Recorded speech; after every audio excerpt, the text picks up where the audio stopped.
ब्रह्मा जी कहते हैं मैंने पूरी संपूर्ण सृष्टि की रचना करी, मेरे जांग से मनु और शतरूपा का जन्म हुआ।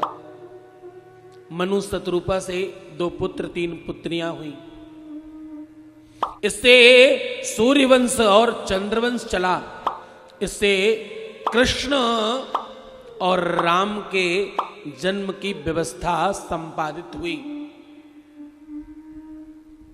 और आगे जाकर के एक कुल में भगवान राम ने जन्म लिया और दूसरे कुल में भगवान कृष्ण ने जन्म लिया।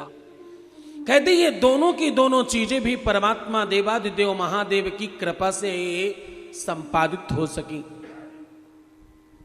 मनु और शतरूपा की एक संतान से, एक बेटी से विवाह दक्ष का हुआ और उनकी छोटी पुत्री का नाम सती है।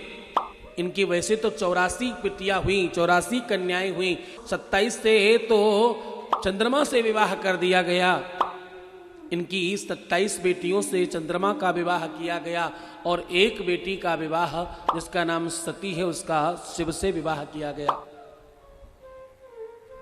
कहते चंद्रमा से जिन कन्याओं का विवाह किया गया वो परस्पर क्रमशः इस प्रकार से हैं। बोले अश्वनी भरणी चैव कृतिका रोहिणी मृगा आद्रा पुनर्वसु पुष्य ततोश्लेषा मघास्तथा। इस प्रकार से क्रमशः 27 कन्याओं से चंद्रमा का विवाह हुआ। गौर से सुनना। लेकिन चंद्रमा का मोह केवल एक ही बेटी की तरफ, दक्ष की एक ही पत्नी की तरफ इनका प्रेम है। चंद्रमा एक को अधिक मानते, बाकी सबको कम मानते। रोहिणी के प्रति चंद्रमा का मोह ज्यादा है, बाकी कन्याओं की तरफ चंद्रमा का मोह नहीं है। इसलिए बाकी सारी चंद्रमा की पत्नियां परेशान रहती और दुखी रहती। बाकी पत्नियों ने अपने पिता से, राजा दक्ष से शिकायत करी और राजा दक्ष ने इन्हें श्राप दे दिया। बोले चंद्रमा जाओ, तुम अपने रूप में, अपने स्वरूप में, अभिमान में मदान्ध हो, जाओ तुम्हारा रूप क्षय हो जाए और जाओ तुम्हें क्षय रोग लग जाए, ऐसा श्राप दे दिया। राजा दक्ष के श्राप के वशीभूत चंद्रमा धीरे धीरे चंद्रमा में कालिक आने लगी और चंद्रमा धीरे धीरे क्षय होने लगा। चंद्रमा की सुंदरता, रूप, लावण्य धीरे धीरे क्षयित होने लगा और समाप्त होने लगा। चंद्रमा त्राहिमाम करता हुआ सब तरफ भाग रहा। चंद्रमा की कोई सुनने वाला नहीं।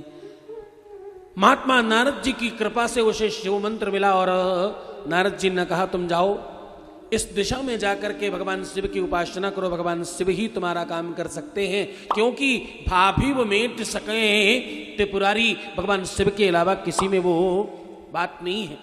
परमात्मा शिव के अलावा कोई तुम्हारी मदद नहीं कर सकता। परमात्मा शिव ही है, देवादिदेव महादेव है जो तुम्हारी सुन सकते हैं। चंद्रमा ने वैसे किया।